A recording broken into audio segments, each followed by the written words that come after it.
All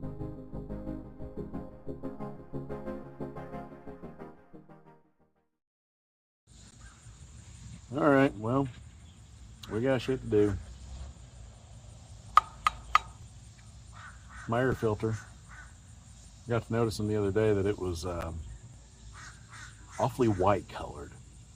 And this is a reusable K&N air filter, so it's supposed to be a little red with the oil that you're supposed to put on there to saturate it, to grab a whole bunch of the stuff up. You can see, let me bring it here. You can see on that bad boy, it is pretty white. So I'm gonna bust this off. I'm gonna recharge it. I've got this K&N air filter Earl and the old cleaner. And I've had those since I was what?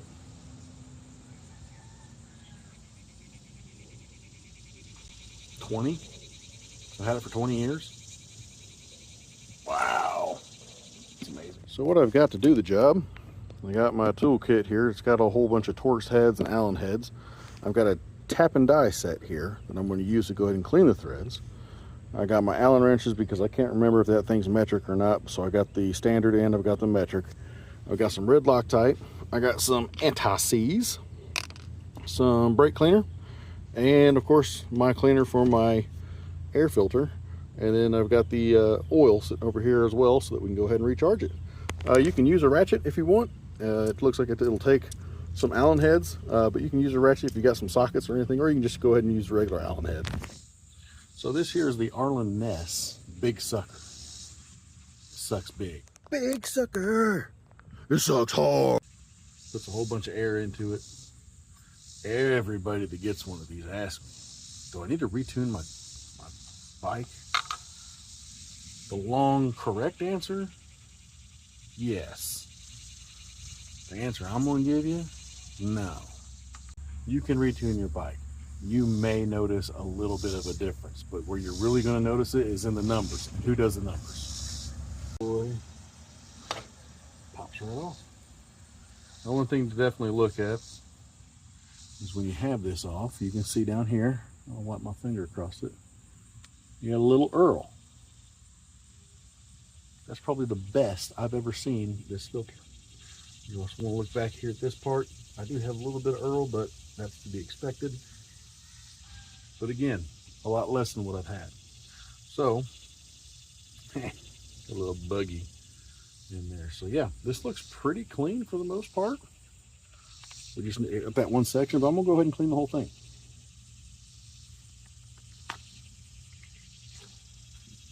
Now with this, I always like to shake stuff up just because it's been sitting for a while. It's gonna have some settling done to it, and it's a pump spray. So when you get this pump spray, spray the dog shit out of it. This is cleaner. You want it clean, right? You go wash your hands, you use soap. The more you use, the cleaner your hands, right? So go ahead and spray this whole thing inside and out. Outside more than the inside. Outside's where it's going to be sucking all that dirt and everything into it. All right, well, you can already see nasty water dripping off of it. I'll let that sit for about 10 minutes. We'll come back. We'll shoot the old Earl in on her. After we rinse her out, we'll be good to go. Did want to take a quick second just to go ahead and tell you that I got this over here at Elevate Powder Coating. My buddy Jacob Montgomery over there, he did the powder coating for this one here. He got the 103 on it. I had one of those old football Harley Davidson looking ones on there and I didn't like it. I got this one when I got the big Arlen Ness Big Suck. And the red is actually the same red as the pinstripe on my bike, which is pretty kick-ass. So it gives a nice little accent piece to it. So great work down at Elevate. If you ever get a chance and you ever need something powder coated or anything like that.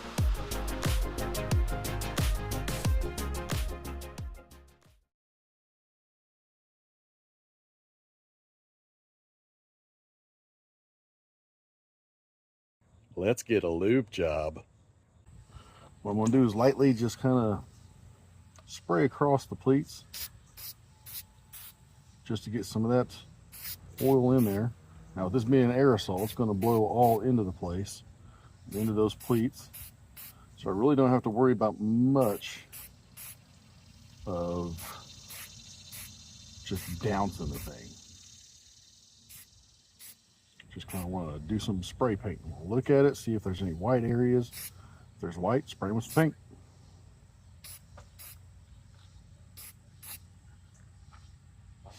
Now we'll look at that here, and you can see how it's all kind of pink as it goes through. So we'll let that sit, and we will make sure that that is coated properly, and that lets it soak in a little bit, and as it soaks in, it won't drip on your bike. We'll also let it dry just a little bit, and then we'll go ahead and reinstall on the bike. So the next hot topic that I usually go over, anytime I take a bolt off of something, I like to run a tap through the hole to get whatever's in there out.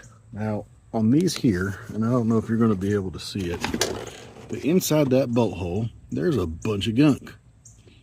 I don't want that bunch of gunk still in there holding on to my breather or air filter. Now it is just an air filter. If we're going down the road and it falls off, it's not going to kill anybody. But what I don't want it to do is I don't want it to fall off. So what I do is I clear these out, and I'll put new Loctite on the bolts. Now these bolts are the only thing that's holding that air filter onto the mount. The only thing in between those bolts and that mount is really what it comes down to being a glorified piece of cardboard that's got oil on it. So if you torque it to the 12 or 18 inch-pounds of torque that it ends up taking, you crush it. And when you crush it, you're not getting that back. And that's not the way it was designed. So I take the Loctite, put it on the bolts, and I run them down and I snug them up and just give them just a half a ugga-dugga.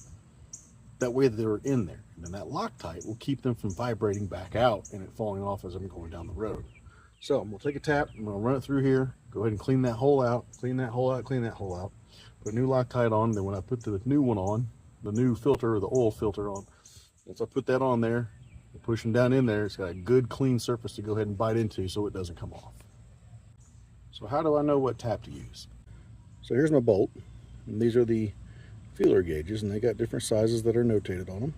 And I just take the one that I want, I'll put it on there and see if it matches the threads. That one matches. Now if you go to like say a different one and you try it, you see those threads don't match at all. So I know this one is a 20, and I know that's about a 1/4 inch shaft that's on that thing. So as I come down here to my handy dandy little system, I got two 20s. I got 120 here, and I've got 120 that is right here. And that big one doesn't look like it's going to fit. So then I've got the tap, take the bolt, and I put the threads on it again. And those match pretty good. So now I can good to go and use this tap. Another tip, if you're using a tap, you don't want to put extra oomph onto it because it should just thread in as normal. You should match the threads. There shouldn't be any need to really tap. We're going to go ahead and get this started by hand so that we know it's threaded right. I'm right in there. I got this wrench on it. This is all the pressure you should need the whole way through. That's all you should need. You should be able to put your finger on it and move it around. Now this one's pretty dirty, so it is giving me just a little bit of a fight. But we go all the way around, so we go all the way in. It's bottomed out right there. Stopped. Put your finger on the other side, walk it out. Now walk it out, now walk it out, now walk it out. Got her on, all the pleats look good. That's gonna go ahead and sit on there, and that concludes this. Guys, it's easy.